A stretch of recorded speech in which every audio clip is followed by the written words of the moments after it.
Hello, everybody. Welcome to Nintendo Pow Block, episode 199.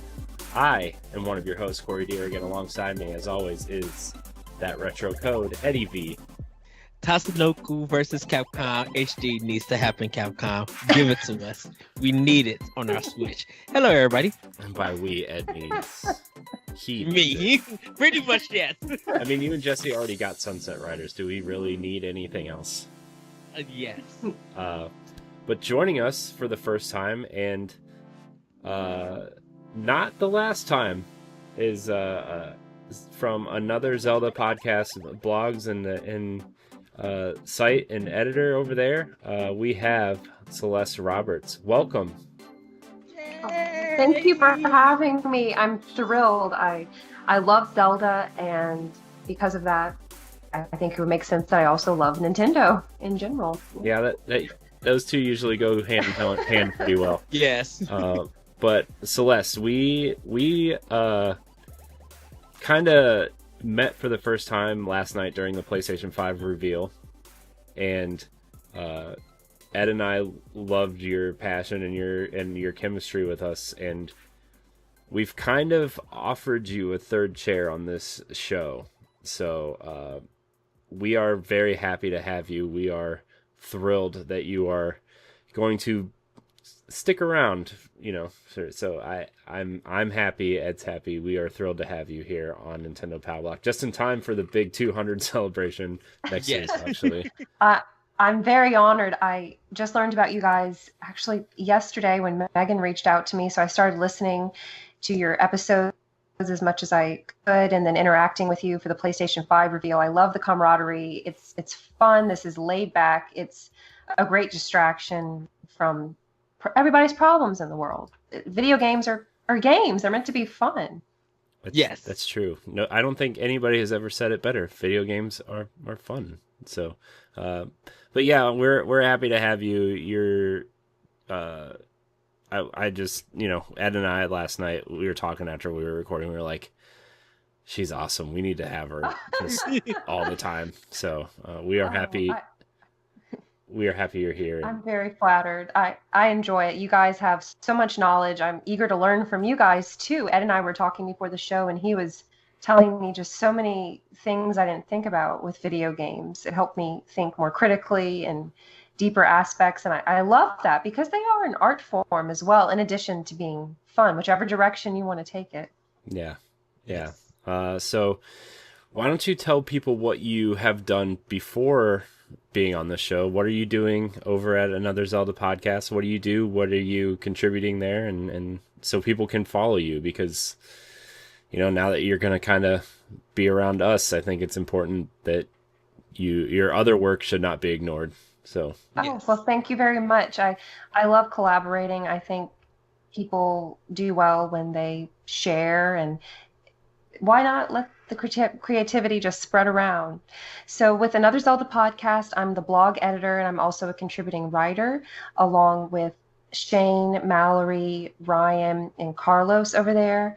And David Geisler is one of the co-hosts. Kate May is one of the co-hosts. She's on hiatus right now, so we're trying to help David fill in episodes wherever we can. I found out about Another Zelda Podcast about 2017.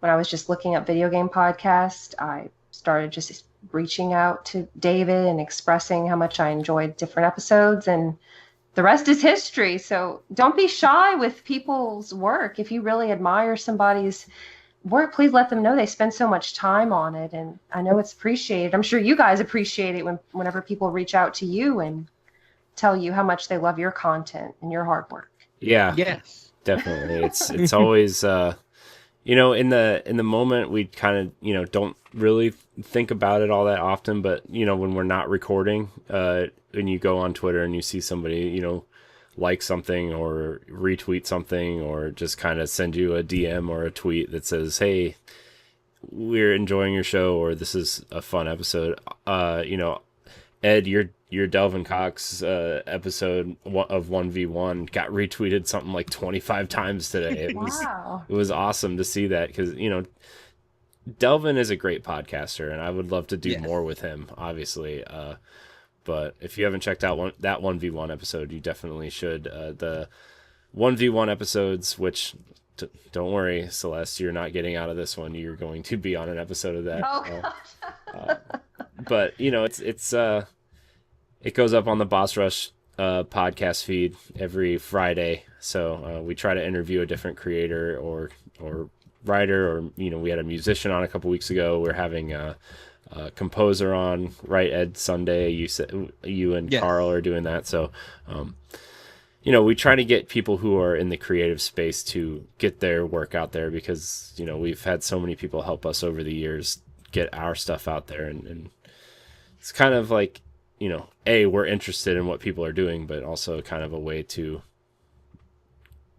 provide them with a place to get their stuff out there too. So but yeah, Celeste, we are happy to have you on the show. I'm very interested to hear your opinions on our Zelda conversation today.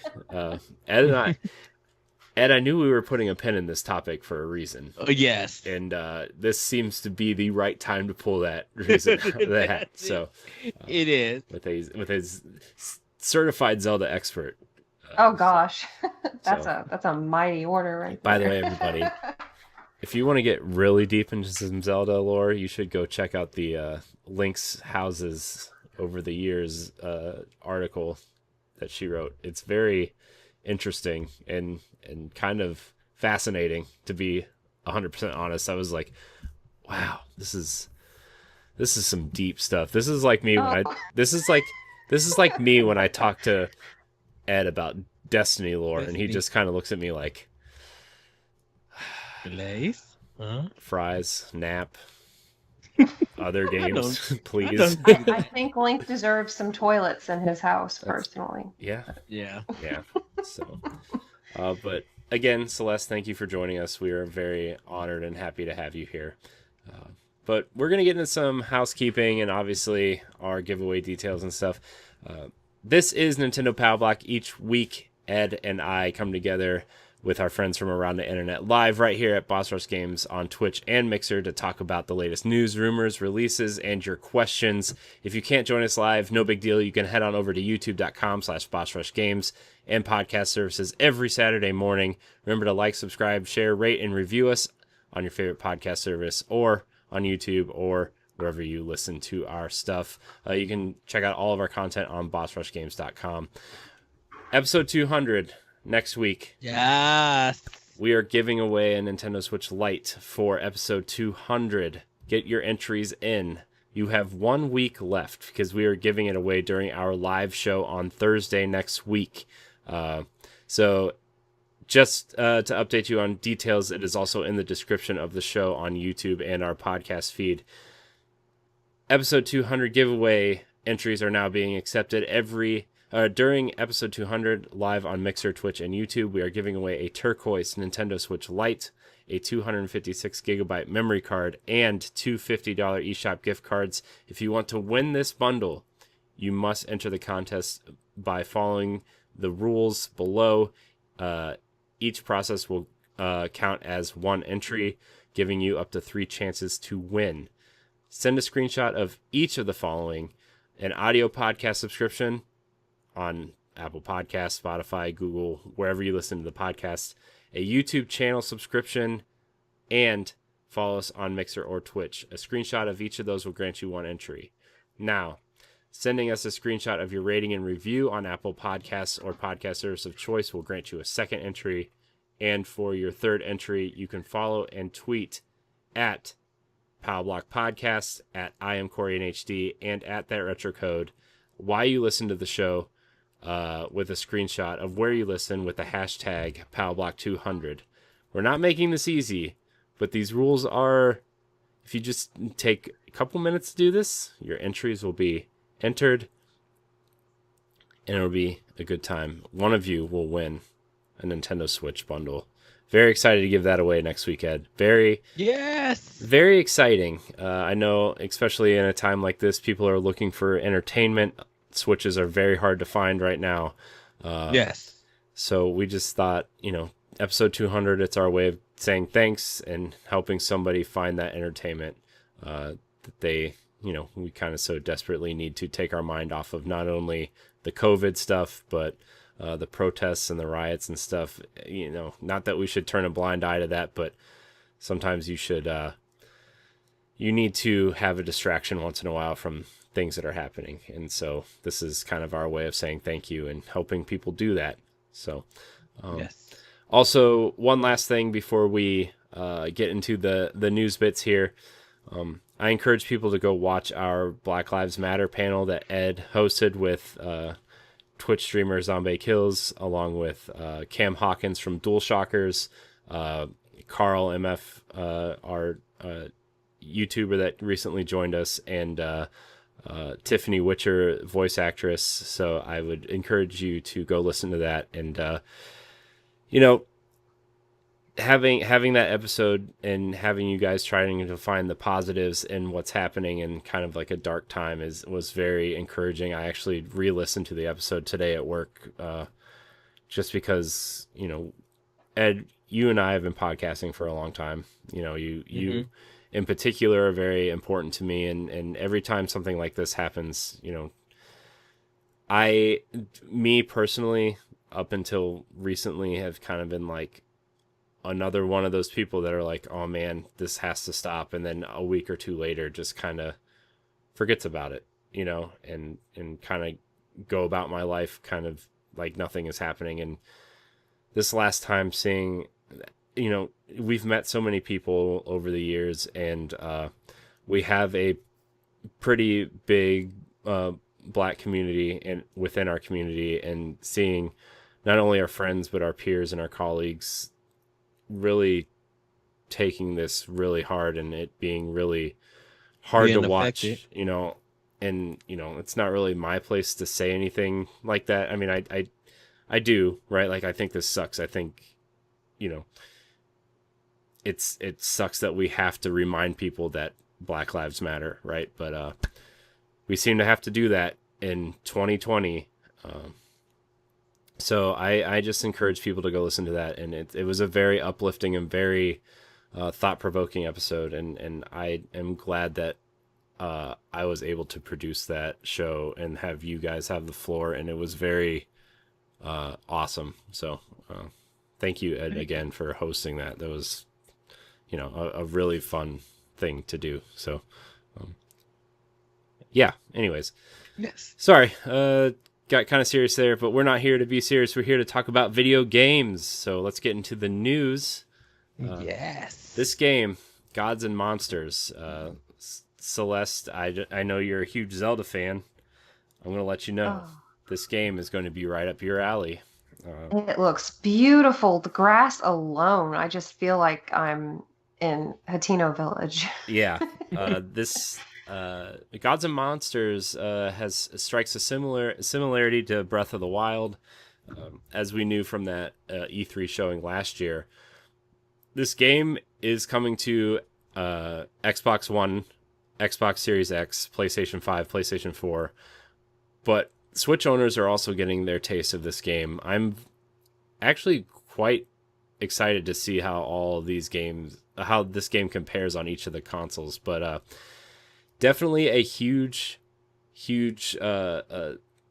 looks like Zelda inspiration. Obviously, it's the Assassin's Creed Odyssey team making this game, so it'll be an expansive open world. And what I really like about this game is that it's very colorful. It's very deep rooted in mythology, and just the character designs and the monster designs are very cool from what we've seen. I'm very excited for this game. This was at E3 2019. This was probably in my top 5 games that I was looking forward to for the future. And we were actually supposed to already have it. It was supposed to come out in February. But when The Division didn't perform well and Ghost Recon didn't perform well, Ubisoft decided to delay delay 5 games to make them better. And this was one of them. And I am quite happy that they did, because, I would love to play this on Switch. I will probably play it on Switch because it's where I can actually have the time to play it. But what do you guys think of this? The Google Stadia version of this game actually leaked. due to a bug error in the Stadia app. So we actually get to see some gameplay footage here. What did you guys think of this? Oh, it's beautiful. I love mythology. I want to know which gods, goddesses, and creatures they're going to include, or which ones they might create themselves, some unique ones, some original pieces. Yeah, it's Ed. What are your thoughts? I mean, I know we've had multiple conversations on this before. I kind of wonder. I was looking at it, and I kind of wonder. I'm like, is this gonna be Zelda and Kid Icarus together? Ah, I can see that. I mean, we did say, like, what if they just give you a Kid Icarus? What if they give you a Pit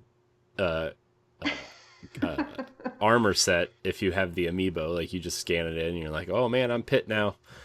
Because Ubisoft does do a lot with Nintendo in terms of unique content, right? Starlink had that whole Star Fox campaign exclusive to the Switch version. They did Mario plus Rabbids, which was a fantastic strategy game. Regardless of how your feelings are about the Rabbids, it was a fantastic strategy game. So Ubisoft's no stranger to providing unique things to Nintendo versions. Yeah, I think we'll probably get different weapons, different areas. I think we'll have some fake gods also. Yeah, just to throw in and mix it up, and those gods would give them power. Like if you free something for that god, is in return. I think there's going to be a lot of side quests. One thing I do hope, I hope they don't have towers. I just hope that the whole map is just unlocked and you go anywhere you want to. And I have bad news for you. This is an open world Ubisoft game. There's going to be towers. Yeah, but I can't wait to see more of it. I think it's good that they did delay and that it didn't come out in February, because we only got that one trailer at E3 and nothing else. Yeah. So that's not a good way to market a game. Yeah. And put it out there, because people who don't know nothing about it, they don't trust. That just guarantees you low sales for it. Now, Anthem is a different story, but it is what it is with that game. And I think it's gonna be big across all three platforms, but I think Switch is gonna be the way to play it, to see those comparisons. Definitely when Breath of the Wild 2, if Breath of the Wild 2 come out right after this game comes out, it'll be interesting to see. But I'm interested. I can't wait for more info to come out about this game. Yeah, for sure. I love the design. I love the art direction. I'm a kind of in terms of third party stuff, I'm a pretty big Ubisoft fan in general. Love Assassin's Creed. Loved The Division. Although I did not spend a lot of time with the second one, I do love that first game. Ghost Recon is, I'm waiting for that big patch to drop before I start that game, because they're changing the entire game. But previous Ghost Recons I really liked. So, and then the stuff they provided for Switch in particular, I've loved. So, as a big Ubisoft fan, I am looking forward to seeing how they kind of approach the Zelda-esque formula. So, I've been wondering, should I return back to Breakpoint and just finish it? I mean, maybe we can discuss that later. Breakpoint is yeah. It's interesting. Yeah, interesting is a nice word for that. So, yes. Any final thoughts, Celeste? I wonder whether your weapons are going to break. Oh, please no. That's like the one thing about Breath of the Wild that I'm like, okay, if you're going to have a breakable weapon system, at least let me have the option to gather resources to repair it or make it stronger. You've been playing Animal Crossing, haven't you? To build your own. Honestly, I have not been playing Animal Crossing. Just to stay on the Zelda track, the topic later, I'm bringing up breakable weapons, and I think if they build on that breakable weapons thing, if you could craft weapons or gather items to craft new weapons out of old weapons and make them stronger to a point where these weapons can't break because they have their own kind of build up to them. Like I think that would be a really smart addition to the game if they're going to keep the breakable weapons, because I don't think the Master Sword is going to be part. Okay, we'll save that. We're going to save this conversation because I got something for that. I'm already good. I'm already head deep into this conversation. I'm so excited. I'm so excited to talk about Zelda. I want to get through the news so we can talk about Zelda. Let's get to the next story. Okay. All right. Hey, Antonio's in the chat. Welcome. Love Antonio. Yes. Love that man to death. Recently had a baby a couple months ago, so congratulations to him. Yeah. Hope your baby girl's doing good, Antonio. Yes, I hope everybody is safe, happy, and healthy over there. So, our next story, the Pokemon Company pledges a minimum of $5 million for charity. This was actually updated to include Niantic into this. They're each donating $5 million. A statement from the Pokemon Company says that following Pokemon Go Fest 2020, the Pokemon Company Group is joining its partners at Niantic and will also be donating a minimum of $5 million to nonprofit organizations around the world. The Pokemon Company Group donations will go towards improving the lives of children with a focus on diversity, equality, and inclusion.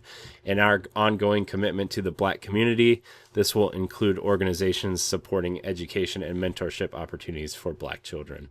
So, very, very nice sentiment from the Pokemon Company. $5 million is nothing to sneeze at. Yes. So I thought, Microsoft donating $2 million was a nice chunk of change. I mean, I know it's Microsoft, and they probably wipe their butts with $100 bills in their offices, but you know what I mean. Like, I think I'm just kind of seeing companies like this reaching out to kind of try to change the world, and because they are in positions where they can do so, executives and higher ups in these big companies finally having a voice in this too is important. I mean, we try to use our platform to our motto obviously is play games, be better, right? And we try to strive to be that way, but clearly we are nowhere on the level of a Pokemon Company, so this was really nice to see.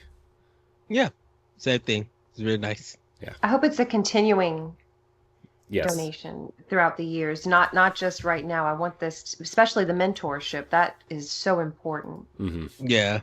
That can change lives. Yeah. So, all right, our last kind of news story here: Paper Mario and the Origami King combat and companions have been detailed. So, Nintendo has shared a brand new trailer for the upcoming Paper Mario: The Origami King, set to launch on Switch next month. It gives a closer look at some of the characters and exciting discoveries we'll come across when we get stuck in for ourselves. It's a little lengthier than your average trailer, at almost 6 minutes, but you'll want to watch it in its entirety if you're thinking about picking up the game. We've also got more details and info. So King Ollie is one of the characters. King Ollie has moved Peach's castle. This is a quote from the description of the trailer. King Ollie has moved Peach's castle in his devious plot to fold the world. Luckily, Mario's ability to wield mighty paper techniques will put a crinkle in those plans. Mario's journey to untie the massive streamers binding the castle will lead him through vast regions full of surprises. He'll visit underground sewers, raging rapids, an ancient ruin, a ninja-filled mansion, and lively desert oasis that will quench anyone's thirst for excitement. The cast of off-the-wall characters adds an extra dimension to the expedition too. Nintendo's writers are so on the point. By the way, there's a Bob-omb who's lost his memory, a Toad professor of ancient history, a Kamek, a Magikoopa who's always got something up his sleeve. Mario will find assistance along the way from friends like Olivia, the good-natured sister of King Ollie, and even Bowser himself. Some of these unlikely allies might help out in a battle when needed. So, did you guys watch this trailer? Yes. Yeah, it's Yeah. I'm so excited. Yeah, it definitely looks like a return to form for sure. Yeah, like I just watching the fresh trailer. I'm like, oh, this is a day one purchase. Like, Mhm. I already got my $60 ready to go for this. Yes, just gonna throw my money at them. Yeah, I love the art style of this game. I people have been kind of ragging on Paper Mario for a while, right? Since probably I think the GameCube version is the last version that people kind of hold in high regards. The RPG, the Mario RPG series kind of went towards Mario and Luigi, and Paper Mario kind of became its own thing with the Wii version, Super Paper Mario, and then Sticker Star on 3DS and onward. But people miss the RPG stuff, and this seems to be returning to those roots a little bit. So I'm excited for that, because I think Paper Mario, though maybe it's not one of Nintendo's best, highest praised franchises, I think it is important in terms of, it's changing things up, right? We see Mario all the time, and it's been a long time since we see Mario in a different art style, right? Since N64, he's kind of looked the same. I miss the, you look at Mario 1, 2, and 3 on NES, Mario's sprite changes in every game. He looks different in every game. You get the Mario World on Super Nintendo and Yoshi's Island, he looks different. You go to the Mario and Luigi RPG games, he looks different, which I love the Mario and Luigi art style, by the way. I would love a 2D Mario game in that art style for sure. Just like the hand-drawn kind of look to it. I love that so much. But, Paper Mario I think is important because it shows a different side of Mario. It shows a different vibe. And, I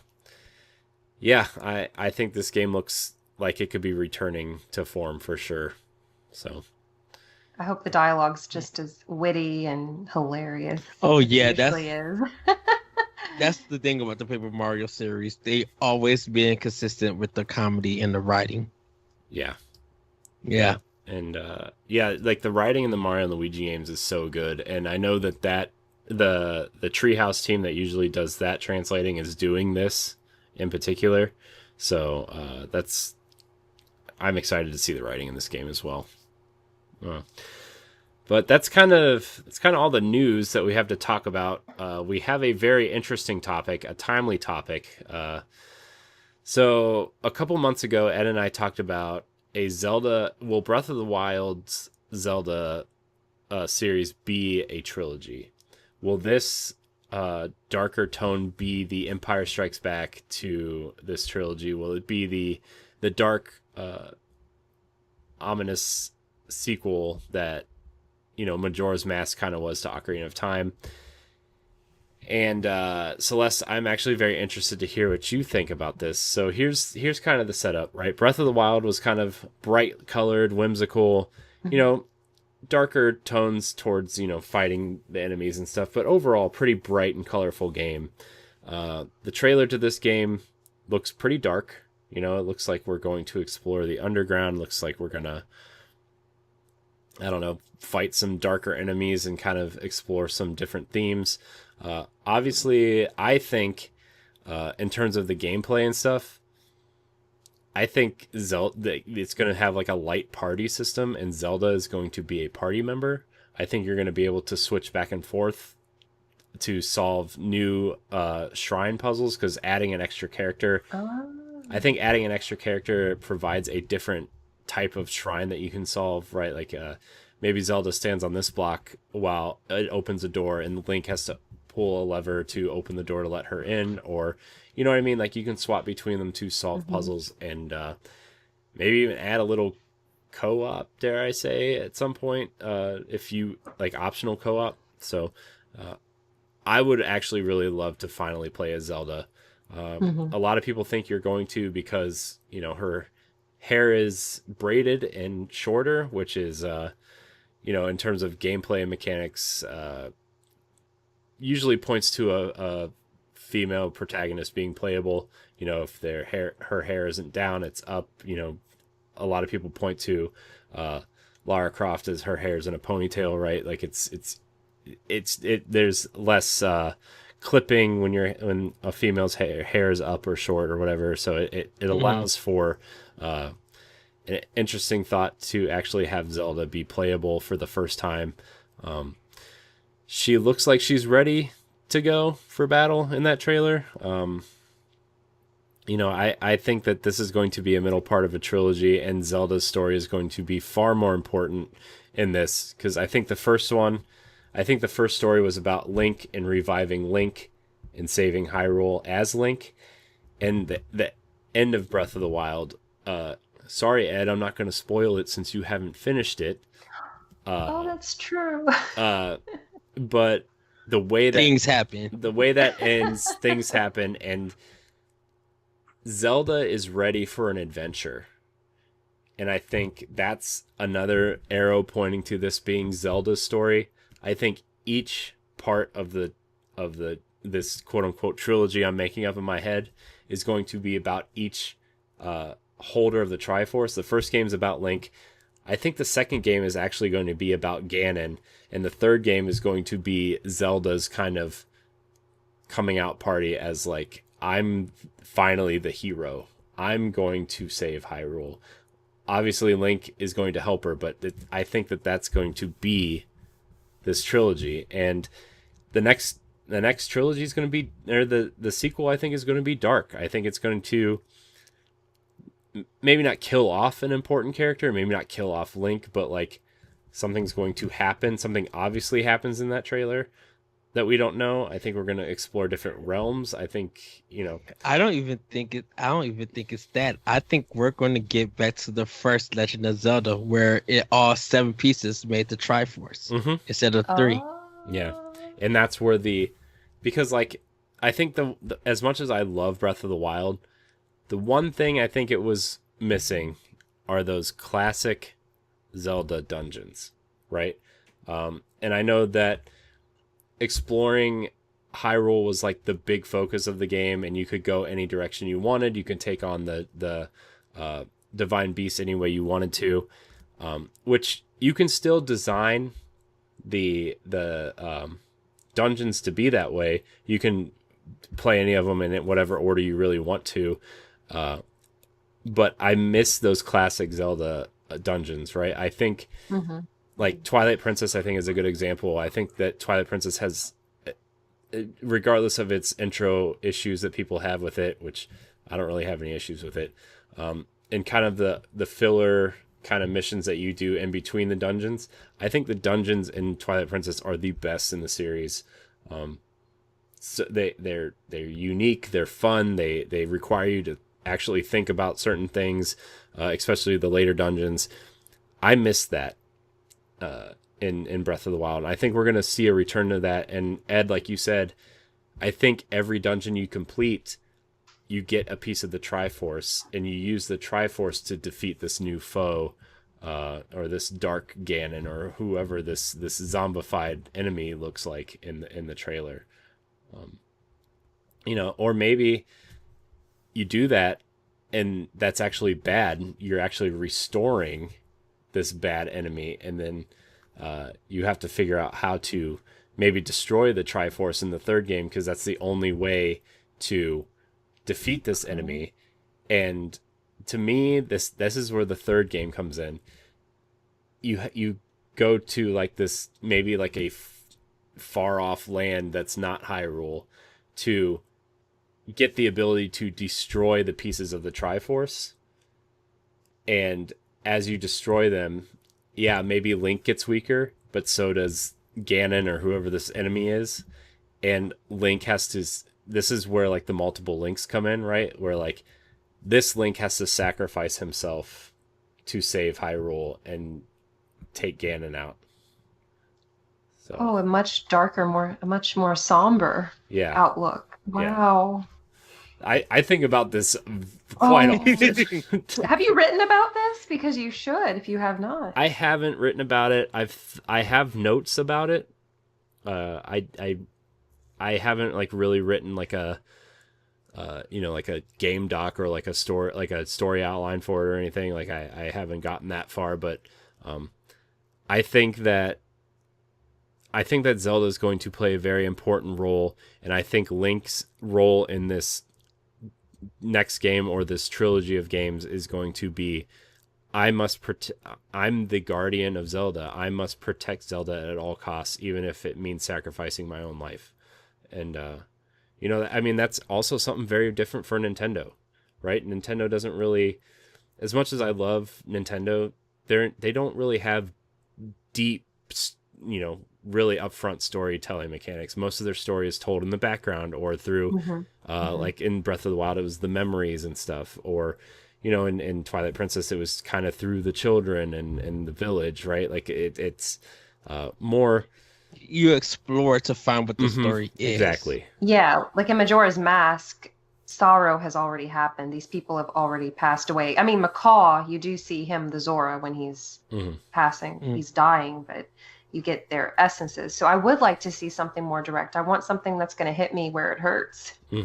Make me cry. Especially because we've grown up with these characters for, a better part of 3 decades, right? Like, and I know, like, okay, yeah, they're different characters each time, right? But, like, Zelda is still Zelda and Link is still Link, and these are characters that you grow up loving and really feeling passionate about, right? Like, I love Zelda to death, and I have been making it a point to revisit the games that I have not finished, because I love the franchise so much and I want to show those early games the respect that they deserve. But, like, telling a real story that is going to hit emotional beats, even if they're darker, is something that Nintendo has not really done before. Like Skyward Sword, for example, they were telling a really interesting story in that game, but it was an upbeat story about friendship and hope, and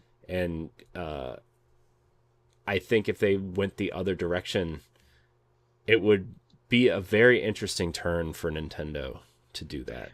Well, the thing about it is that how do you make a game that's Nintendo but not Studio Ghibli? Because Breath of the Wild has that approach to it. Within just like the music, the graphics, the style, the feel, it's very Japanese in it. And Studio Ghibli is grounded in that with their animation and the stories that they tell. So when you look at Breath of the Wild 2, the trailer, you see kind of the Princess Mononoke with the black stuff taking part of the arm. So we know that curse is going to be playing a part in this, and whoever gets cursed, which is I feel like it's probably going to be Zelda, Link has to find a way to cure that curse, and it might be the Triforce. The thing about it is that it might be that even though the Triforce might heal her, that means the Triforce has to be cursed, and now you're on a journey to find you're on a journey to get the materials to make a new Triforce, and you gotta find the smith, blacksmith who made the regular Triforce, so that this black Triforce and Triforce could be destroyed. You got this new Triforce, and in order to destroy the cursed Triforce, there's a way to kind of weave Link's kind of self-sacrifice into destroying that, I think, because he's like the epitome of what selflessness is, and I think that has to play into that type of story. But also, like, how do you incorporate the Master Sword in it? Because, like, the Master Sword is the all-powerful sword, right? Like the Master Sword is the kind of like, this is the weapon that you aim to get, but if you don't have the source to have the Master Sword be the all-powerful sword, where do you go from there? And my thought, Ed, I brought this up to you a couple months ago, the white sword from the very first game, that maybe that's the weapon that you're searching for, and that's the weapon that can destroy the cursed Triforce, but the wielder becomes very vulnerable when you use it. And a lot of people will say, well, there's the light arrows. Yes, there is the light arrows, but the light arrows don't have power until Zelda has it. Mm-hmm. Yeah. So Link needs something. If the Master Sword is destroyed, then the right sword may be the purifying sword. Mm-hmm. And Link and Zelda needs each other's weapons and, teamwork to stop this Ganon. Mm-hmm. Not defeat him, to stop him. Because I really feel like if we're going to go into 3, Ganon has to win. Yeah. In some form and faction. And it does... Oh, I was going to say, I think, like you were saying, like, the Triforce exists because all 3 of them exist, right? Like, they all 3 are holders of a piece of the Triforce. And, I think if the Triforce is to be destroyed, it's going to at least destroy the ones who hold it, right? Like, I think that they are all connected because of the Triforce and the pieces that they hold. And even though we're talking about those 3 characters, we need the champions.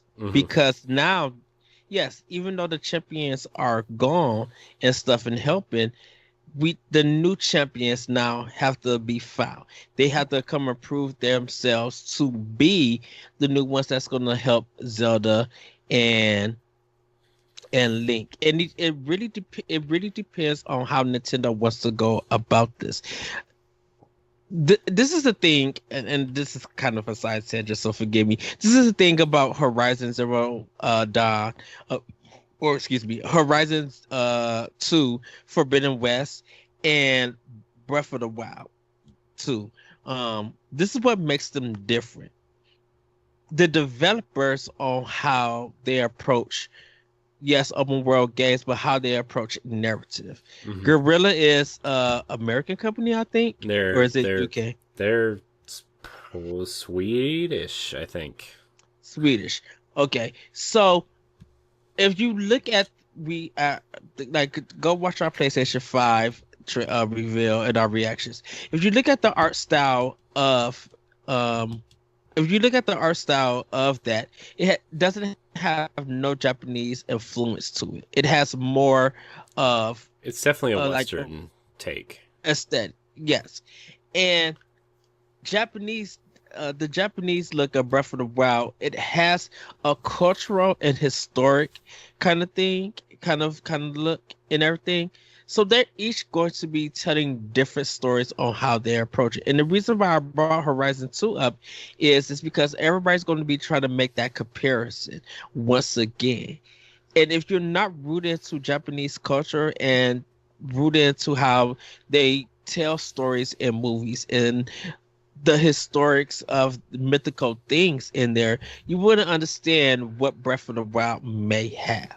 So there's going to probably be more mystical and mythic things that, maybe it's going to be a raccoon or a fox or some kind of spirit animal that really plays a part in this journey, compared to where Horizon is about robots and giving civilization back and stuff. If Japanese was going to do it, they're going to do something like Snatcher, or their take on what is that one with Harrison Ford? Indiana Jones? No, he played the detective. Oh. And he was fighting the robots who were trying to be humanoid. Your Star Wars robots. There's robots in Star Wars. He's in Star Wars. No. There was a part 2 to it that came out. Oh, geez. I don't know. The sheep that dream of dreams of an electric sheep. It was based off that book that made that movie. Oh. Blade Runner. Blade Runner. Oh, yeah. Okay. Blade Runner, Ed. The way that each of them go about that and stuff. So I think Breath of the Wild. I think Breath of the Wild 2 is going to continue that Japanese aesthetic and mythic thing and tell the way on how everything is going to reveal. I think Studio Ghibli is going to be the inspiration.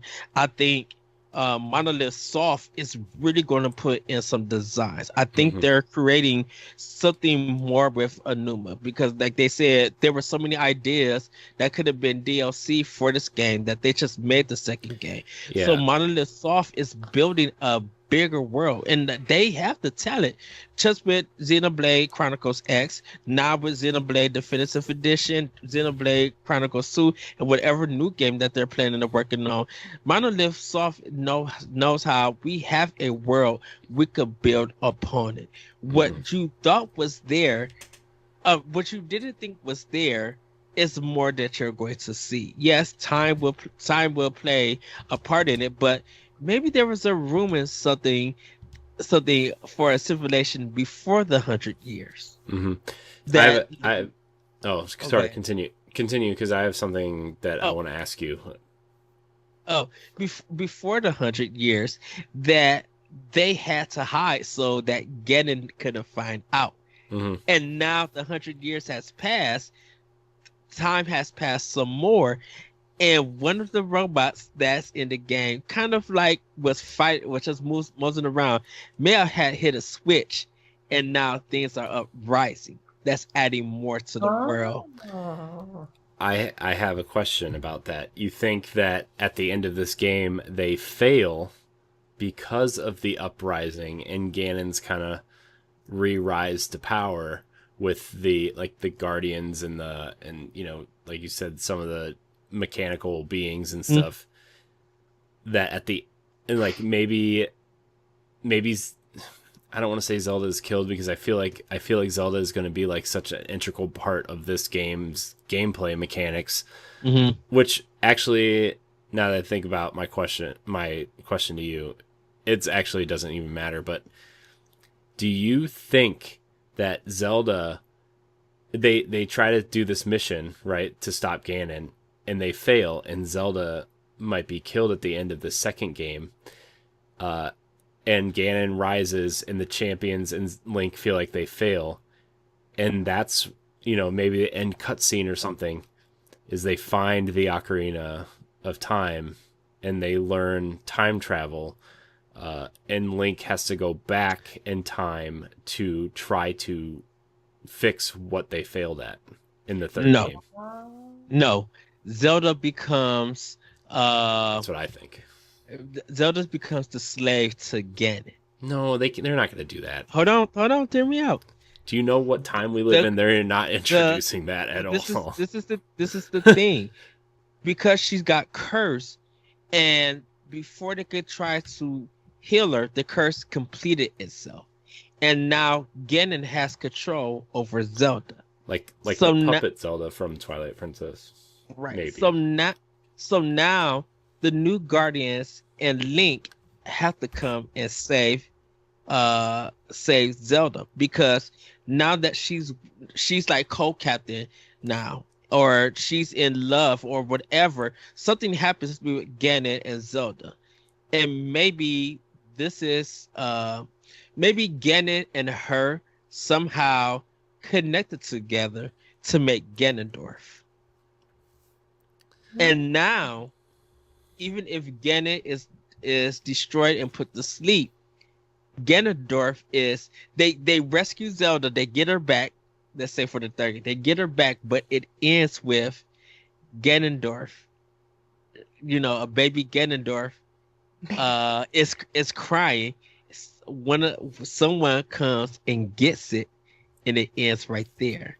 So because because there are multiple enemies, or there are multiple things in the Zelda universe from different games that have been the main boss that isn't Ganon.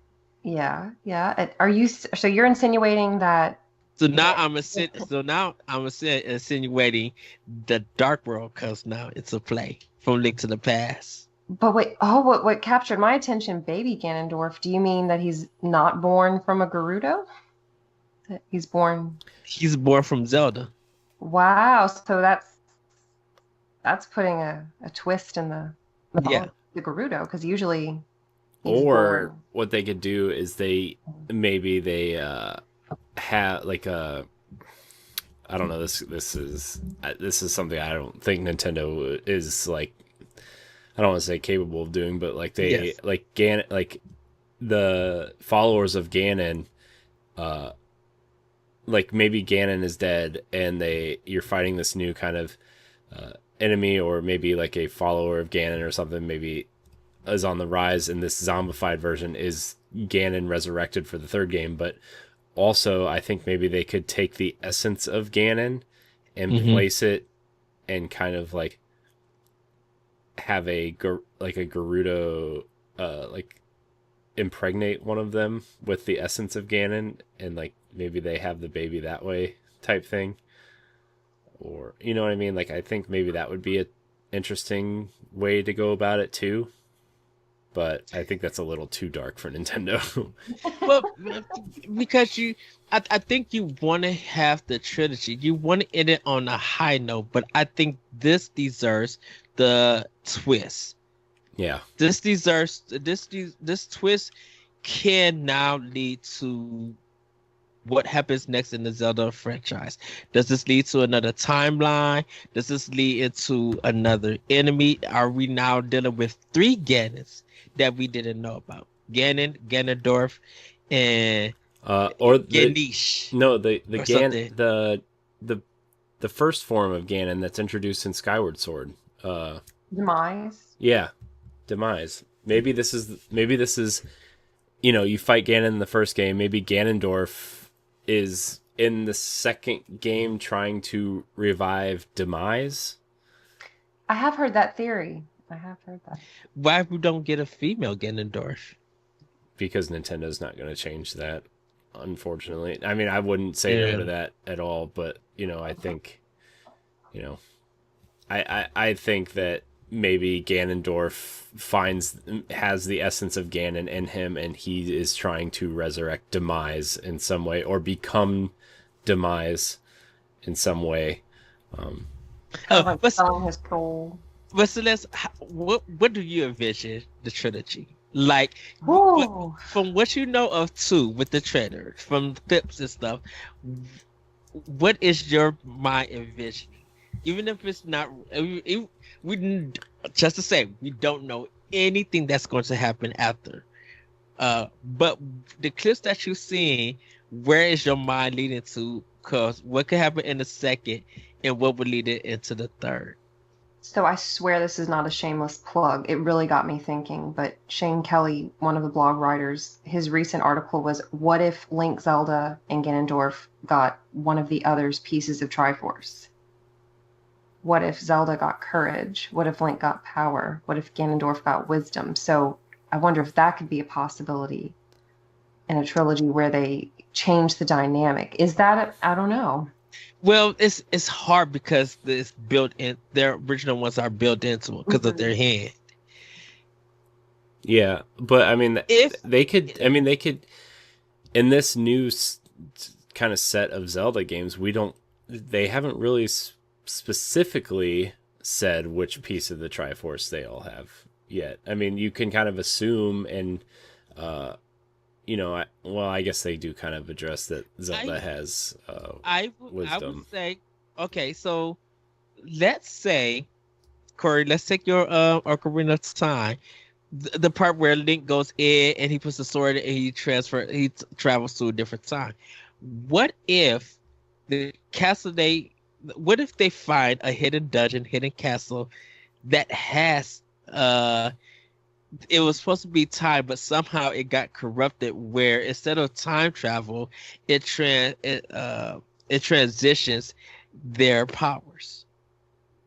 What if only way that Ganondorf get wisdom and everything is that they go in, they kind of they step on something, it activates. You got to get 3 pieces because it's Nintendo. They always do stuff in 3. So you got to go find these 3 pieces to activate it.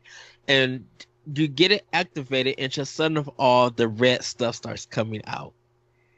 And then the red stuff grabs Zelda's hands. It grabs Link's hand. Ganon somehow is resurrected or shows up. And he has the red stuff on him. That red stuff touches the, let's say, white glow for the travel thing, and it travels there. Instead of them time traveling, it travels their Triforce to different hands. So he does get wisdom, but Link gets, like you said, courage. No, Zelda gets courage. Zelda gets courage, and Link gets power. And Link gets. That's just one scenario. I mean, yeah, change it out. And see, now because he has wisdom, instead he tries to get both of them so he can have all three, but the champions or someone interferes, even though they're still connected.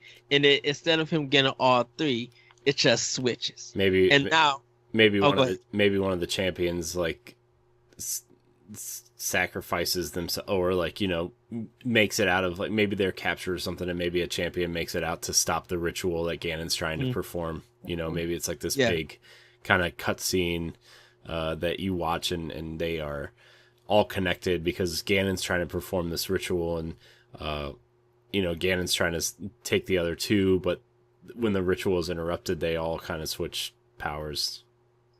Be interesting. I want to know Ganon's more motivation in the Breath of the Wild series. Is he just purely evil?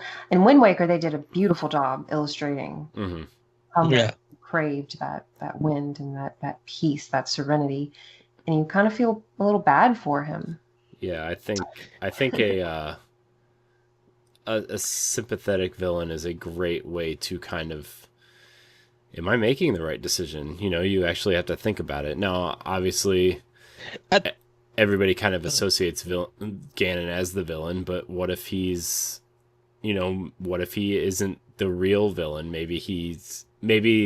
What if Zelda and Ganon have the same, like, they want to accomplish the same goal, but they're going about it in a different way, and there's really a third entity out there that's kind of the true villain. And, you know, maybe Ganon wants to use force and power, and Zelda wants to accomplish it maybe in a more civil, diplomatic way, and maybe more strategic with her military type thing. You know what I mean? Like, I think maybe there's... I would say that Ganon is trying to become human. He Because wants to be like them. Right, because Ganon is a pig. Yeah. The design of him in the original Legend of Zelda, I believe it's Ganon. Yeah, Ganon is a pig in the first original Legend of Zelda. Yeah, but in this game, he's not really, though. I mean, I guess the final form is, but what I'm trying to say is that he's trying to get rid of that form completely and actually be human. Maybe he has an internal struggle with his... Right. Yeah. He covets something so badly. And now that he got wisdom, he now knows what he needs to do in order to become human, and that's to get rid of Zelda and Link and get that power. Maybe the Triforce transforms him into a human. Maybe he's trying to get all three pieces of the Triforce to, you know, use all three pieces to become that, you know, and he needs Link and Zelda to do that. And maybe they can do it in a really smart way where he, like, he's like kind of creating some sort of puzzle for them to kind of be distracted by. Well, I don't know, man. There's a smart way to do it, and there's something that the king, even though he's not in the game, he kept away from Zelda and Link. Yeah, but I think even as like the spirit that he is, right? Like, I think there is a way to he can give Zelda the power that she needs to kind of tackle this situation, you know, and maybe that's how this story unfolds too. Yeah, that is true. Maybe there is a book about Hyrule that has the answers, and now they have to find that particular book because there are books in the Zelda games that we know you use for magic. Maybe that book tells how the Triforce got made, how Ganon was How created. the goddesses are involved. Yeah, like how everything in Hyrule was built. It was the three goddesses. They wrote this book and gave it to every king of Hyrule, and they told them to keep it safe. And so, maybe it's something that Link and Zelda has to find in order to stop Ganon, in order for him to become human and stop him. Even though they're cursed, maybe that book now has the answers to the curse, and it may be there is another pieces of the Triforce instead of the 3 that you guys know. So now you got to go find those 7 Triforce or more, and this land, these dungeons were placed to protect that Triforce. Yeah. I mean, maybe the dungeons are there to maybe the dungeons are the castles of the old kings, right? And you have to go in and find the books. Maybe the old kings each got a book. Yeah, that's what I'm saying. Yeah. I kind of wonder if there's just a whole other Hyrule that they're exploring, an old Hyrule. I mean, not exactly the same as Wind Waker, where it's below water, but maybe like an H.P. Lovecraft type world below the castle that they're exploring, like you said, with different secrets. Mm-hmm. I want to know what that creature is that she's riding to. Yeah, that kind of elephant type creature, but not really. Yeah. Well, in the trailer for Breath of the Wild 2, like you see the castle kind of sink at the end. It doesn't sink; it rises. Does it? I thought it was. Yep. It's been a while since I watched it. It's rising because I think Ganon or whoever is trying to get out because he's buried under. He's buried under the Hyrule Castle. Yeah. I mean it's true too. So. Well, the weapon thing I want to address. Yes. Before we go on. Okay, so you mentioned like getting materials and stuff to make the weapon stronger. Okay, so Monster Hunter, you kind of do the same thing. You fight different monsters and you get them and you can build a different weapon. Instead of breaking it, you got to. In Monster Hunter, there is a thing that that makes you sharpen your weapon so it could get back to its regular self. What if they offered that while in the middle of the fight, sometimes you have to sharpen your weapon to get it a little bit strong. I don't know if it would go that far, but they did explore upgrading your armor with certain, like the like the rubies and stuff that you collected, or monster pieces, or like that kind of stuff. I wonder if they'll explore a way of like, okay, we explored a little bit this way with armor. Maybe we'll advance that, but also kind of apply it to the weapons to where like, okay, if you collect, some sort of metal material, you can make your blade sharper, and maybe your blade just dulls over time instead of the weapon completely breaking, and then you kind of have to keep applying that until you have the materials to upgrade that weapon some more. To maybe you can create weapons that can achieve unbreakable status, like the Master Sword, or what I think is going to be in this game, the White Sword. I still think the White Sword's going to be in this game, and it's like maybe Link already has the Master Sword, right? Maybe it loses its power and you have to build it back up, whatever. But I think if Zelda's going to be a playable character, she's going to get the White Sword. I still think the White Sword is going to be the Master Sword weapon in this game. I think because of how big Hyrule is, there's hidden towns. Yeah. So those hidden towns have a blacksmith, and maybe if you go to them with the correct things or you help them out, it allows you to make certain type of weapons, and each of them can restore the White Sword and the Master Sword. But you got to go on those quests to get stuff.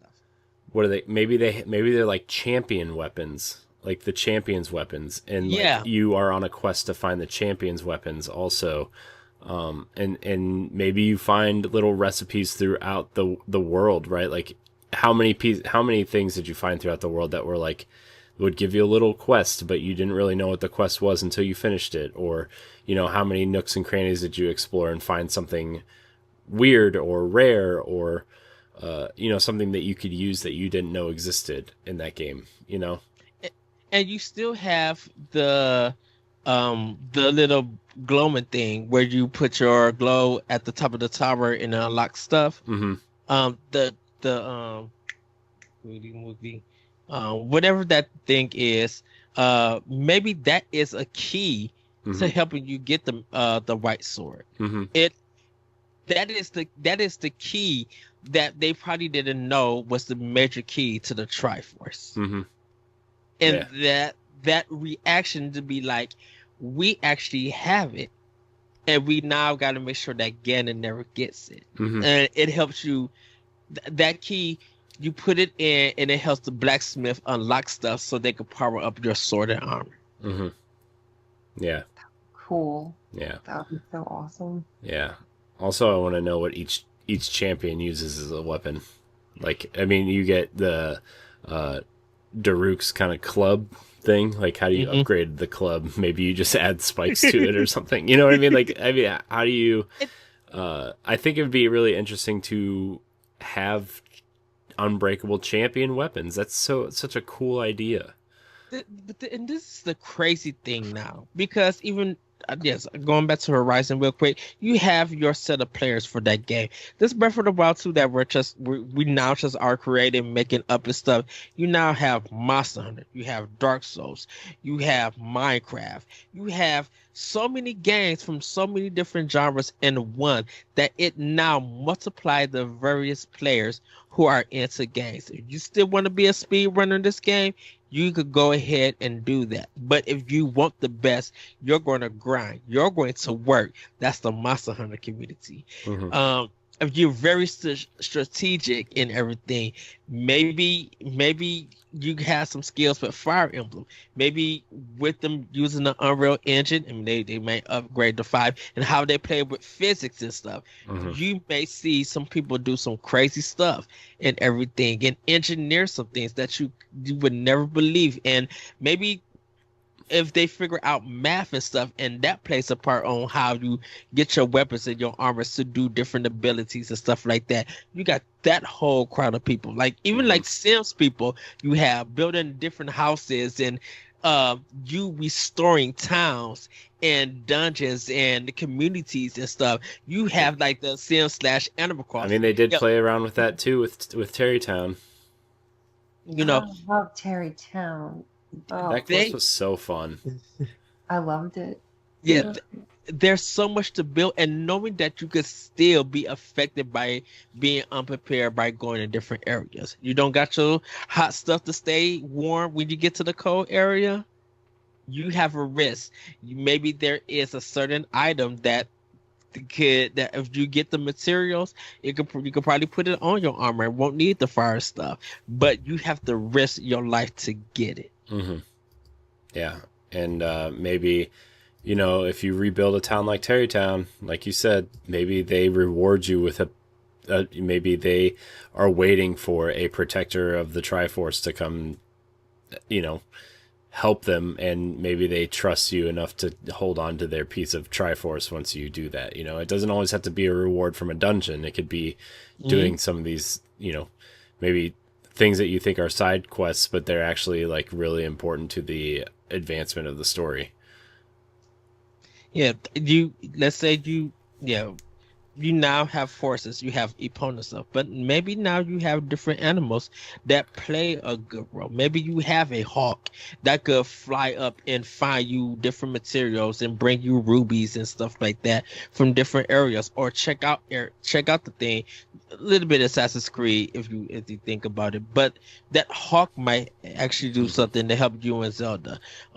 Maybe you get like a fox or a wolf and stuff, and maybe they share things with you. A groundhog digs under and collects rubies and stuff, brings it back to you. and everything. Like you could use the animals in the world when you help them out and reward them and build a connection with them, a friendship with them. Yeah. Celeste, do you have anything to add to this? I'm overwhelmed because I never even thought about a trilogy for it, because I'm so curious where the sequel is going to take us. I don't know if they've ever really had a true Zelda trilogy. Would you say with like Wind Waker, Phantom Hourglass, Spirit Tracks, do those count as? It could possibly be. I don't know. Is it this real trilogy? I mean, I don't know if there ever really has been, right? Like I think, let's see, you got Ocarina and Majora. Those are really kind of, and then you have the Oracle games, which are kind of directly linked, and that was supposed to be a trilogy, but it was really only the two games. Link to the Past and Link Between Worlds are together. Yeah. So they've had sequels. They've had like spiritual successors, so to speak, but never really a trilogy. So, gosh, do you think if they ever did a trilogy, would that be kind of this is the final Zelda game? No. Zelda, they have, I think with new people coming into Nintendo, they want to continue that franchise. So they know that if they need to refresh everything or restart everything, those creators will be able to restart it. You know, the techniques in the story and what Nintendo does is going to be passed down. You know, the old guards are not going to be there, so these new people are going to become the new old guards, and they're going to continue to pass it down. Yeah, and I think you know, Breath of the Wild was such a big departure from Zelda in the way that we knew it. You know, like. I mean, and some people were really happy with it, and some people were honestly kind of disappointed that it went that direction. I thought it was a very smart and good change for the series myself, but you know, if they're going to do a trilogy, I know Nintendo has expressed that they want to use this engine for more than one or two games. They've said that outright. Whether it's, you know, expansion content on one game, or, you know, obviously we're getting a sequel that will probably have DLC for it. So I think you can expect more than these two games with this engine. Maybe a different art style with this engine, but definitely this engine, to say the least. So I would not put it past them to make a trilogy. In the way that Switch is kind of going, maybe this is known as the Switch trilogy, right? Like maybe, you know, launch with one, middle of the life cycle you get one, and then maybe the third game is the Switch's swan song, right? I think not only a trilogy would tell an awesome Zelda story, but it would be an amazing story for the Switch in general to have this kind of unique trilogy of games. And I know the first one came out on Wii U. I'm not disparaging that, but I think a lot of people associate Breath of the Wild with the Switch and the launch of the Switch, and so still have my sealed copy of Breath of the Wild for Wii U, by the way. I'm going to keep that sealed forever. So yeah. That's the copy I'll play. I think that's the thing with Breath of the Wild, is that this version of Zelda, it builds upon, it innovates, it changes, and it breaks your expectations and everything. Like, I think this may be the truest open world game ever made. Yeah, and you know, like you said, Ed, this was like this Zelda is a good foundation to build on. Like this was such a good foundation. Like, look at all the things that we love about this game, and there's still things that they can build upon and make better, which is kind of unbelievable at this point. You know, that this game was so good that they could actually fix some things and make it even better. I don't know. I just, to kind of put a bow on this topic, I love Breath of the Wild. Like I was telling you guys last night, I think about this game weekly, if not daily. It's one of the few games that have ever really done that, and honestly, this generation we've gotten 3 games that have done that for me. Assassin's Creed Odyssey and Horizon Zero Dawn being the other two, but Zelda still stands far and away above those games for sure. there's something about Breath of the Wild that when you get lost in, you still are finding yourself in a sense, because you're finding yourself seeing something new that you didn't expect. That if you find it, maybe someone that you talk to still don't know about it because they may be getting a different experience. We talked about it that people hate it if you spoiled anything about Breath of the Wild because everybody was finding different things at different times. Yeah. Which is unique because like you can go anywhere, right? You can, and you know, Assassin's Creed is this huge open world game, but honestly, it's pretty linear on where you can go and what you can do because of the leveling system, and you know, a lot of places are gated off by, you know, you being underpowered to go there, and then you have Horizon, which is it's not the same way, but if it's pretty similar in the fact that if you don't have certain things leveled up in the skill tree, you can't really advance, right? And so Zelda has created this unique thing that you really didn't see since the very first game, to be honest. You know, where you can go anywhere and accomplish the dungeons however you like, in whatever order you wanted to. And yeah, some of them are harder than others, but you could theoretically do it. And there was only 3 things that was gating you from going anywhere. You didn't have enough stamina just yet. You didn't have enough hearts, and you wasn't prepared with food and elements to protect. Yeah, but you could find food to prepare to give yourself more stamina to climb higher. Yes. You could, you know, cook food to give yourself more hearts to fight harder battles. You know, right? Those things exist in the game to help you. If you go out there. But I'm just saying that those are the only things that was getting you. Like, just saying that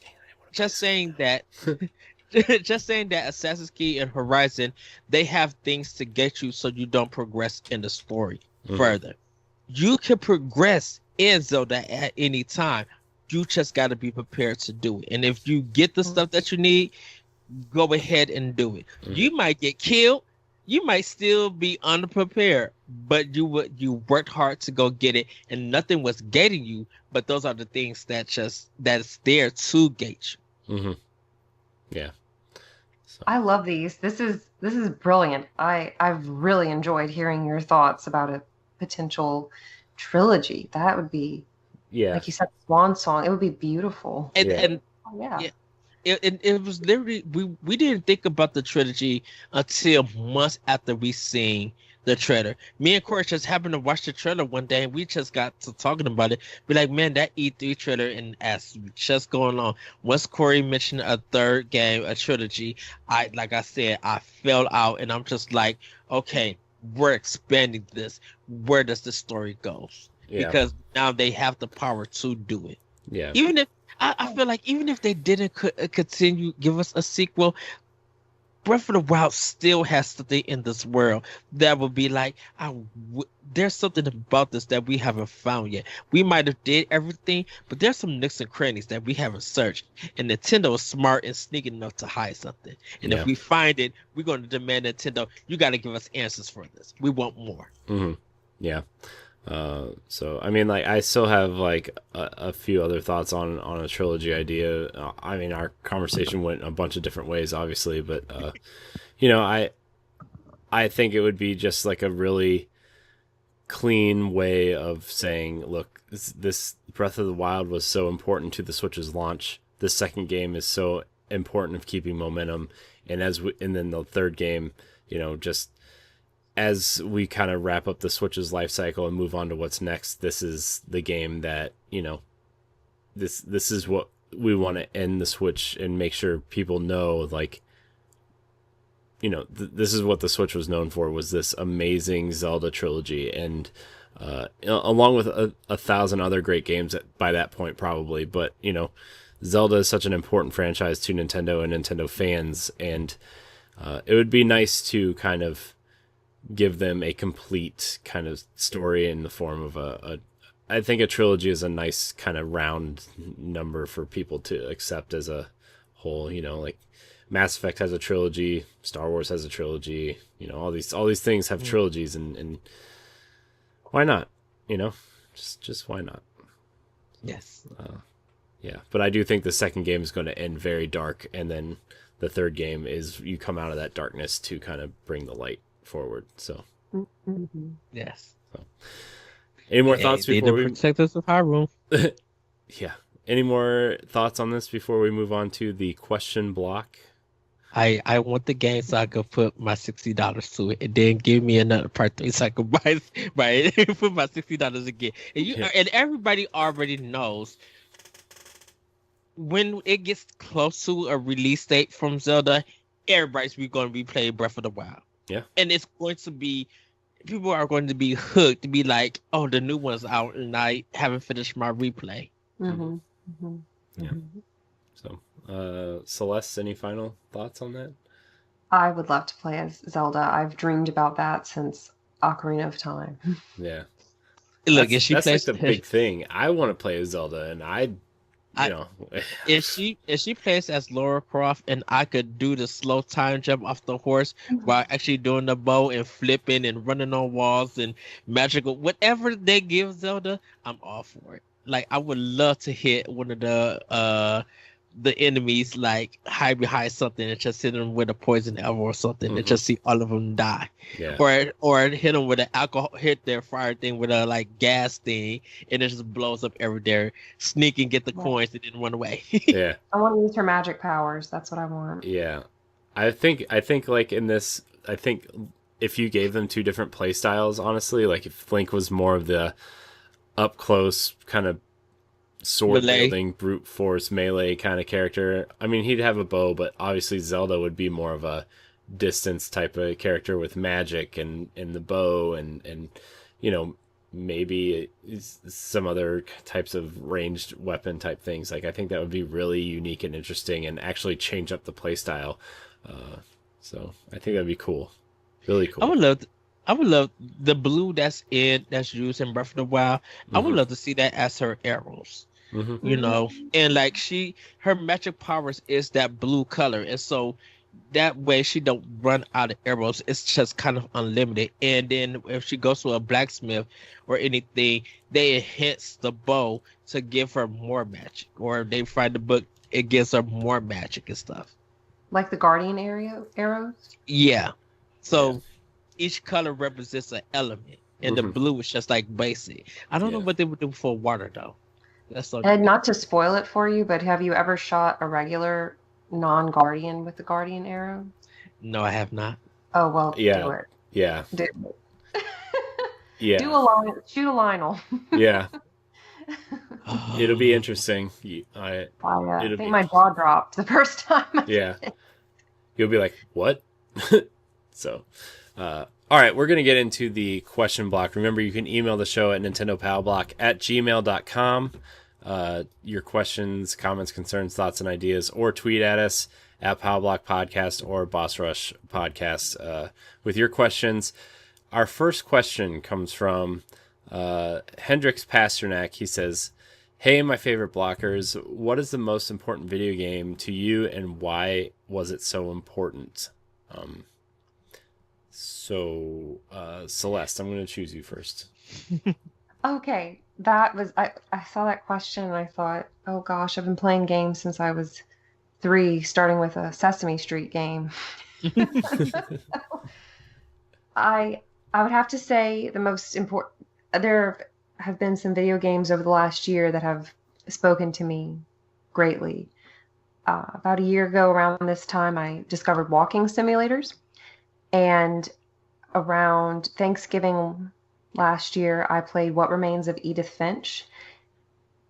And after playing that, there is no medium that could convey that story better than a video game. And I think that particular game showcases the power of storytelling through the video game medium, allowing people to explore at their own pace, have music, have actions to complete. Just the atmosphere. I think that is an important way to show how books and movies are very important and they affect people just as deeply, but I cannot picture What Remains of Edith Finch being portrayed in any other way. Yeah. Yeah. I don't know if you guys played that one before. I have. No, I wasn't Remains of Edith Finch. It was the other one. You mentioned it when we were talking yesterday. I cannot think of it. I think it's the person they go through that old house. Gone Gone home. home. Not go home. It's the other one.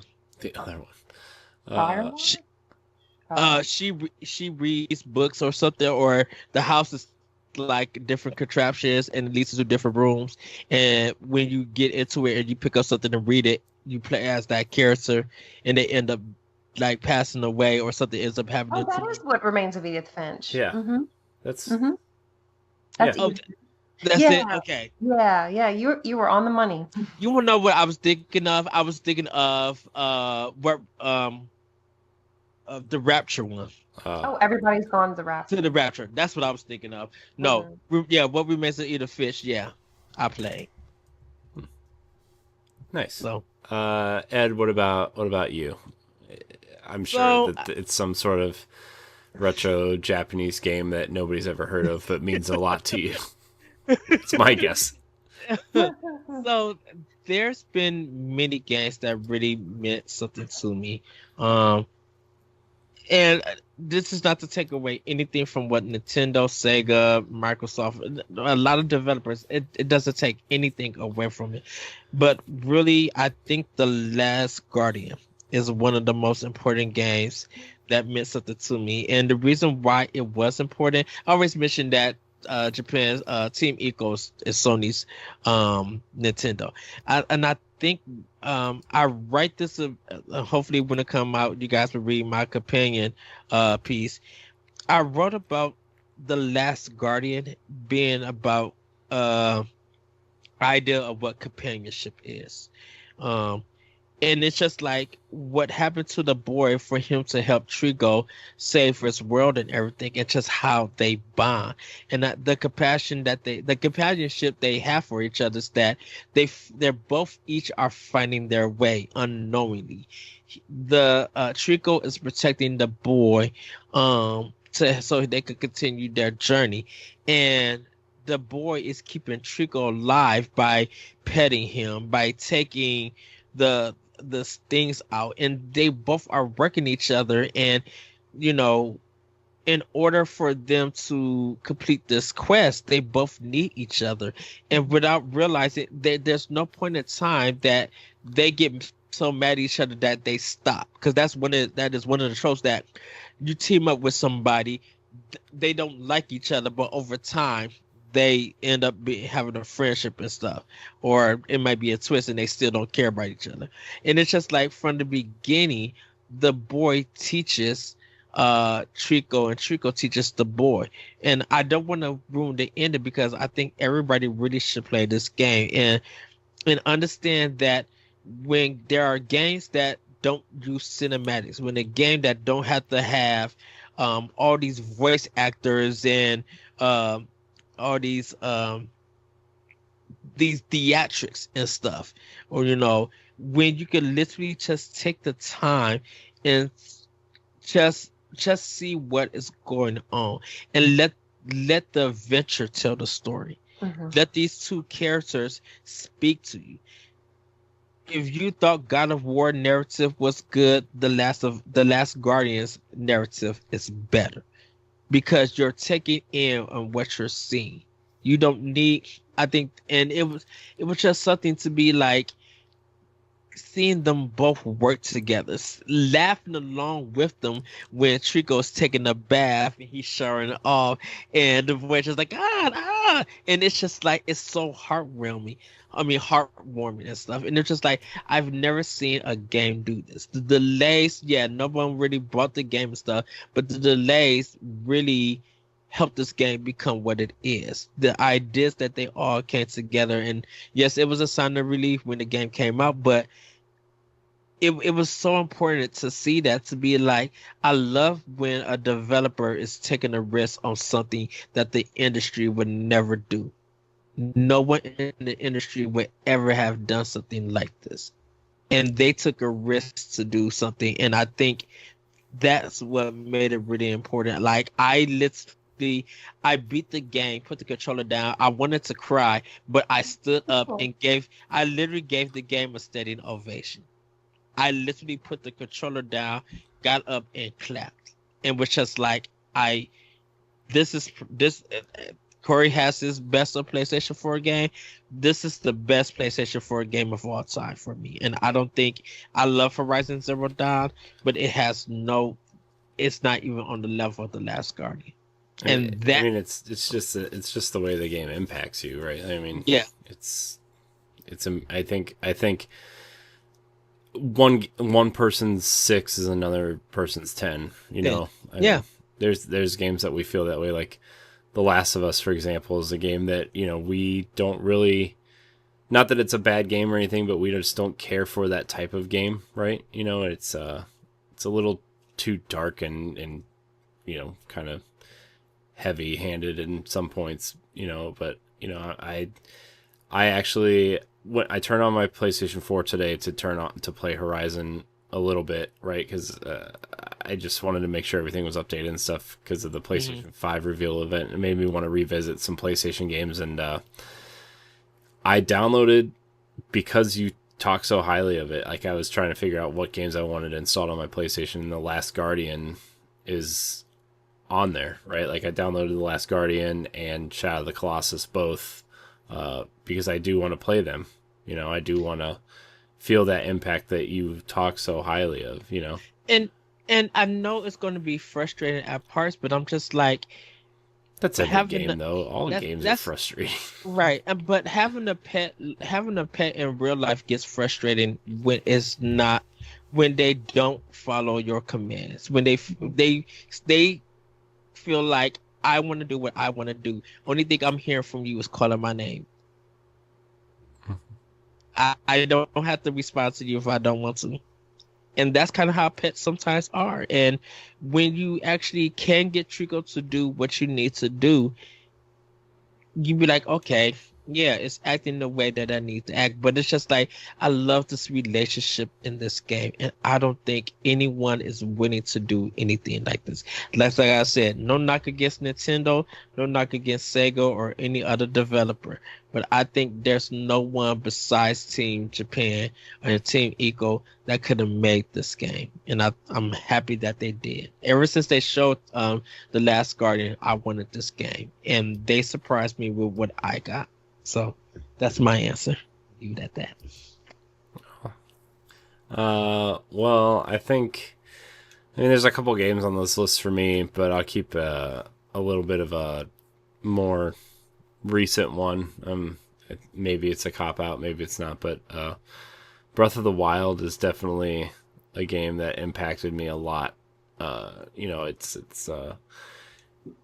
it's kind of been it's that game that kind of symbolizes the last kind of 5-6 years of what my life has been, regardless of podcasting or being creative or being with my family or whatever. Like it's just that game that's kind of been through all of it with me in some capacity or another, right? Like it's really the first game that kind of impacted me after I got married. It was a game that I was still playing through when I had my daughter, right? Like it's a game that, and maybe regardless of the things that hit me hard in the game, like it's a game that kind of hits more emotional notes in real life because I remember playing it when these certain events happened, you know, and there's a lot of games that I remember playing either through, you know, good times or bad times, or,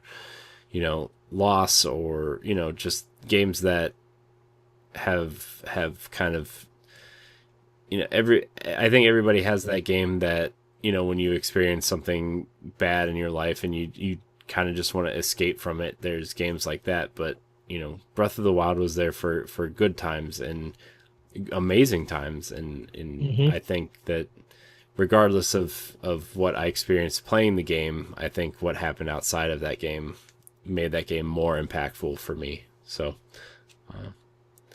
yeah, Breath of the Wild is that game for me, for sure. So, all right, we're going to move on to the next question. Samantha Cross writes in. She says, "Hey guys, first off, I loved the PlayStation stream last night and really dig the vibe Celeste gave the conversation. But the PlayStation and Xbox reveals, how will the Switch remain relevant? I know the answer, but it's an interesting discussion, I think. We haven't answered this too many times. I know. We do answer this question quite a bit, but Celeste might have a different answer than we usually do. Gosh, I hadn't even thought about it. I guess because I have tunnel vision with the Switch. I enjoy Nintendo, so that I hadn't even thought about how it's going to remain relevant. Well, the Wii, for example, certainly catered to families and gathering together more and more. The Wii U tried to be what the Switch is now, and I think the Wii U, and I think the Switch has succeeded a little bit more than the Wii U. Oh gosh, to remain relevant, it's going to have to please everyone. It's going to have some more mature titles. Nintendo really needs to embrace that audience more. The GameCube did. The GameCube had some great mature titles like Eternal Darkness, the Resident Evil games. I think, what was it, like Killer 7, maybe? Yeah, Killer 7, Capcom. Yeah. Yeah, I think there were a lot of mature games.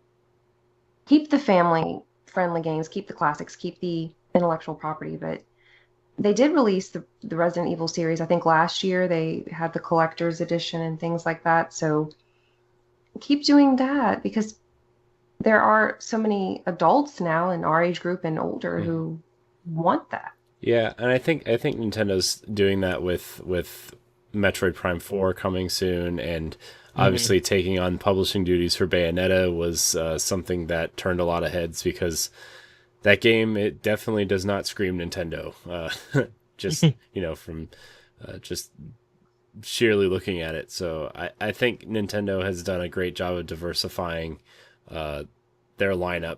I think partnering with Ubisoft was smart, and you look at Mario and Rabbids Kingdom Battle, like, it's not really a kid's game. There's a lot of dirty humor in that game, I would say. I think, kids, it's kind of like a Pixar movie where, like, kids will enjoy it because it's colorful and dumb and funny, and there's a rabbit swimming in a toilet at one point, but there's also like jokes that parents will be like, ha, it's funny. You know what I mean? Like, there's those types of things, and they also, like I said, Bayonetta, I think, is a strong, mature game for them. They've gotten Doom and Wolfenstein and The Witcher on the console. Overwatch is a big multiplayer game on the console, right? Like, they have these really strong third-party titles that, yeah, of course, you can play them other places, and theoretically they might be better there, but they're available on the system and really kind of bolster that lineup so Nintendo can focus on the family stuff or the next great Mario game or the next great Zelda game, or providing us, hopefully, finally, with a new Metroid game. And I think Nintendo, in terms of being relevant, I don't think the Switch has to do much else than what it's doing now. I just think they have to keep on the right track and keep giving us the games and really providing the software, right? Like, I think we saw that a lot last night with the PlayStation reveal, where I went from being not excited for PlayStation 5 really at all. I was like, yeah, I'll buy the console when Horizon 2 comes out. That's the game I want to play on the console. That's the game that will get me to buy the console. We saw it last night, but we also saw the Miles Morales Spider-Man game, which looked really unique and different from the last Spider-Man game, right? We're going to talk about that on Boss Rush tomorrow. Yeah, I know. We saw the Sackboy, pretty much Mario 3D World platformer. We saw the Astrobot thing, which comes with the console. There's a lot of diverse lineup there, and I think that got me a little bit more excited for what PlayStation has to offer. And so I think, as a pretty much a diehard Nintendo fan, I think that we kind of are a little biased towards Nintendo, but at the same time, Ed knows this, I try to look at it as realistically as I can. And I think that, Nintendo, I think might be vying to be your second console. And if they can do that, if they can achieve that, where I'm going to get an Xbox Series X and have a Switch, or a PlayStation 5 and a Switch, like, you're still getting the console into people's hands as their second console, and I think Nintendo succeeds that way. Along with continuing the great indie support that they've had over the years, they're getting amazing indie games. Not only they're either getting them first or they're getting them exclusively as console exclusives, and that says a lot. You know, I think a lot of people love their indies on Switch.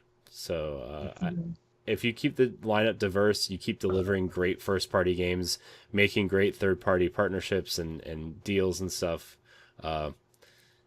I think the Switch is going to be relevant for a lot longer than people think. So my answer is definitely Nintendo's going to continue to make software that you don't want to trade in. And that's not going to be ended up on GameStop's shelves, and that's not going to end up in someone's garage sale. Yeah. Because those games are always going to leave a historic imprint on them. You can say whatever you want to say about Wii and Wii U and some of those GameCube games and the N64, but if those games came out, there would be a rush of people to buy them. No one's going to be trying to look for God of War 3 4K edition. Mm-hmm. You know, so of course Nintendo directs and stuff, and I think what a lot of people, I think what's going to really keep Nintendo relevant is that everybody's going to be still talking about Nintendo on a consistent weekly basis. So you can say that, oh yeah, PlayStation 5 got this, and still got this game. No one's going to be talking about Hellblade 2 after 2 weeks. Yeah. If Hellblade 2, hold on before you go, Corey. If Hellblade 2 cannot even be talked about like Animal Crossing is being talked about, that literally shows you how relevant your system and your games are. Yeah. Even after months that game came out, even if people got fatigued, if they picked up and played one little bit of Animal Crossing and didn't realize it's 4:00 in the morning, that lets you know how relevant that their games are. If people are still playing Mario Kart if people are still playing Mario Kart 9 or 8 Deluxe, and that game has been out for almost 3 years. I mean, that game's technically been out for 7 years. Yeah. And those games are still selling, and people are still talking about it, having tournaments, are still doing fundraisers with them, are still willing to give away copies and digital copies of it for a contest. It shows you how relevant Nintendo is still going to be. I have not seen one person offer a PlayStation 4 or a Xbox One game, even if it's old, as a contest for people to win. Let me put it this way, just to play off what you're saying, Ed. PlayStation had a 70-minute video yesterday, full of games, full of things that people can get excited about. 3 weeks ago, Nintendo dropped a 3-minute trailer of Paper Mario, right? It accomplished the same thing, honestly, for a lot of Nintendo fans. Yeah. And I know people were excited because new hardware is coming, and everybody's always excited for new hardware. I get that. And you need to see the games that you're going to be buying on new hardware. But Nintendo dropped a 3-minute trailer for, honestly, not one of their biggest franchises, really. And people went crazy. So, yeah, Nintendo, I think, is pretty safe at the moment. People are still, and if their collections are still worthy that people could get, that's just relevant. If Europe don't want it, their people are going to find a way to get those games imported. No one is trying to import a game from Japan or a game from Europe for Sony or Microsoft. And I'm not knocking anybody. I'm not trying to knock Sony or Microsoft, but Nintendo knows how to do ways of being relevant. Amiibos are still selling on this console. Yeah, remember when the Animal Crossing Amiibo were like $1, and now they're like upwards of $50 and $60 right now on eBay. Yeah, People trying to get cards for. Oh yeah, those little cards, the little mystery packs. Yeah. And yes, Horizon sold 10 million, and that's the last time we spoke about Horizon until the new trailer came out. Yeah. And this kind of this last question actually plays into this question. Carter Anderson writes in and says, "Hey, just found your show a few weeks ago because of your giveaway, but I am now Team Pow Block. My question is simple. How does Nintendo pull off a PlayStation 5 type exciting reveal? What games does it show? I mean, we already know the big games that are coming, right? With Zelda, Bayonetta 3, Metroid Prime 4, and what was the other big one that was announced but not out yet? Pikmin? No, not Pikmin. No. Mario? No, it's something that's been announced. Oh, Zelda. Shin Megami Tensei 5? Maybe. I can't think of it right now. But also, the rumor of the 35th anniversary Mario stuff that's coming out this year. Mm-hmm. Next year is Zelda's 35th anniversary. They've got Smash. They've got two Smash HD Season 2 DLC. Yeah, Smash DLC. Pikmin probably. Also, there's 2 HD Zelda ports just waiting on the Wii U to come over. Just saying. Can we just put Wind Waker on a console that somebody owns, please? I'm not trying to be mean about the GameCube and the Wii U. They're 2 of my favorite Nintendo consoles, but they're the 2 least selling Nintendo consoles outside of the Virtual Boy. So can we just please give Wind Waker to people who want to play it? And we don't even know what Koei Tecmo is doing with Nintendo. Those 2 are sneaking around creating something. I mean, Koei Tecmo did do Fire Emblem 3 Houses, right? I mean, yes. That was a big surprise to a lot of people. I mean, there's also the possibility of like a Hyrule Warriors sequel or a Fire Emblem Warriors sequel or just another franchise in general that they could do. Yeah, and maybe we got new color Joy-Cons coming. Yeah, the Joy-Cons collectors, right? Like I got my blue set. I'm good. If I start falling down that rabbit hole, my wife would probably murder me with all of them. So be buried under Joy-Con. Yeah. I think definitely getting with Microsoft and trying to get Game Pass or xCloud on Switch. That would be very big for them. Yeah, I think cloud saving would be amazing. Yeah, I read this article the other day on, I think it was Nintendo Life, where it said now is a great time for Nintendo and Microsoft to get real comfortable with each other. Yeah, I've seen that. And it's a really interesting read. If you haven't read it, I would suggest you go over there. Obviously, Microsoft has been putting smaller titles on the Switch like Cuphead and Ori, which is a must play, I think, for people who are fans of, just beautiful music and beautiful animation and great kind of Metroidvania gameplay. Like that game is so beautiful and great. Minecraft, obviously a huge hit on Switch. Minecraft Dungeons came to Switch. Microsoft's been supporting the Switch and putting Banjo in Smash because, although Banjo-Kazooie was an N64 game, Rare is now owned by Microsoft and they own Banjo, but good guy move for Microsoft there.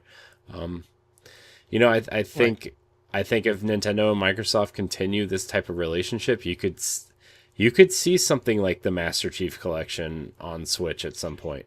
You know what? I think Gears Tactics will show up on Switch more over. Well, we'll probably get Gears Pop. They probably don't care about that. Yeah. But if we get no, don't give me Gears Pop. That thing, just bury that game. But if they give like. The thing about this, Nintendo fans don't care about Microsoft's bigger first party. They have no problem with it. They don't care about it being on the system. They would prefer to take the smarter stuff that's on Microsoft and play it on Switch. I think Nintendo fans want games like, I think a Rare Replay collection would be a smart move. I think Battletoads would be a smart move. I think maybe Conquer is technically part of Rare Replay, so but you know what I mean, like those type of small things would be a great fit for Nintendo because those games have a legacy on Nintendo, right? Even though they're owned by Microsoft now, they have that legacy on Nintendo. And for older gamers, that grew up with those games, like it'd be so cool to see Banjo on Switch again. And I know like the Microsoft games make you log in with your Xbox Live account, and maybe people might feel uncomfortable creating a Microsoft account. I don't know who those people are, but yeah, I just think those moves are really smart. Like keeping like Microsoft's moves to keep Minecraft on everything and keep supporting it on all the consoles is very smart. Minecraft Dungeons, obviously, a similar thing. Cuphead on Switch was a very smart decision. You know, I think a lot of people were begging for that for a long time, and now that we got it, I think a lot of people love the fact that Microsoft is just supporting Nintendo like that, and it's cool to see. You know, I don't know if you listened to the Talking Games with Harold and Reggie episode with Phil Spencer on.